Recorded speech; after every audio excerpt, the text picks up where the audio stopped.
Hello, this is Sandro Forte again, and today I'd like to talk, if I may, about chapter 12 in my book, Dare to be Different, when life throws down the gauntlet. People come to me all the time and they say, I'm going through a really tough time at the moment. You know, we all remember the bombings in London. We remember 9/11. We all know somebody that's passed in recent years, maybe through the global pandemic or for any other reason.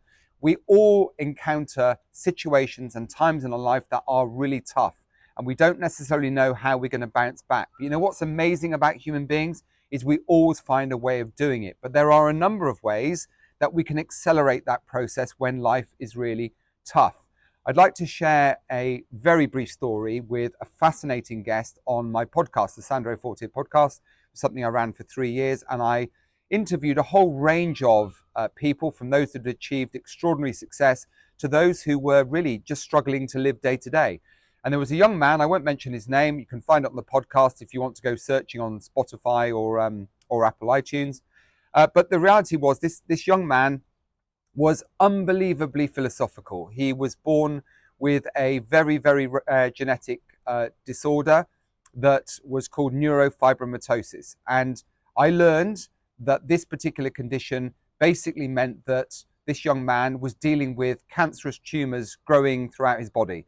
He had an inoperable brain tumor, he had 3 on his spine, he was deaf in one ear, blind in one eye.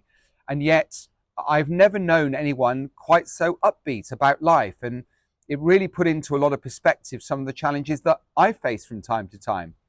And one of the things that I learned from this fascinating young man was the fact that on the flip side, on the reverse of every challenge in life, there is an opportunity. And actually, when I apply that basic principle and I look at some of those challenges and I start to address them by breaking them down and looking for opportunities within those challenges, I find it very, very easy to get back to a place that I want to get to, despite all of the distractions and interference around me at that particular time. So a couple of top tips really is, when you feel yourself in one of these positions, which is inevitable from time to time, it's part of life.